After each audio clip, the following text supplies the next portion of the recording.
Carrie Crudden is anion do tame ya fleeing jeg dish agus tame imaconi fermana.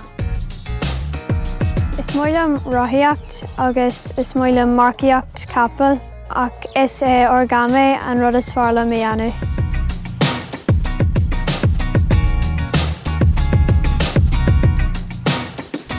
Sais anye orgame filling to paper agus janin to cruhuna as. Láhain bhí mé ag scoile trí TikTok agus tháinig mé duine ag dhéanamh cruthúna casta as papar. Níocha mé eile head riamh agus cap mé gur arc sé ionta cool. Ní mé abal tá cur sí sa dhéanamh ach bhí sí ionta cool daite. Darc mé ar YouTube agus bhí glóir samplaíon. Bhí glóir cruthúna crutha an le dhéanamh.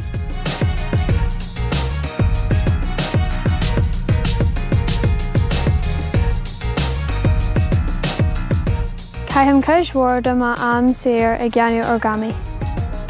Cuireann mé féin in uail le orgami. Is féidir liom a bheith cruthaíocht le daithne agus le cruthúna fásta.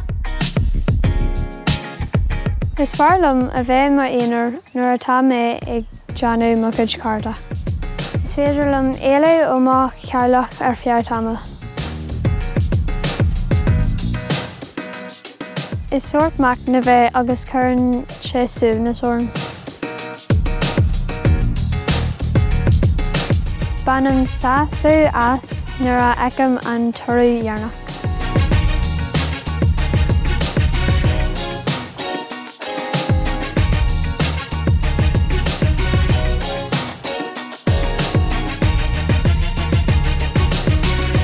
An rud is fearr liom ná an firecracker seo. Smoilem na daithna. Ag leat rud ar bith a dhéanamh le papar. Is é seo an rud is seachar. Ní fíor orgami é seoir. Dúisid mé glé le an ceann seo a chur le céile. Tar éis na scoile ba bhfuilm a bheith i mo bhaintear ealainne.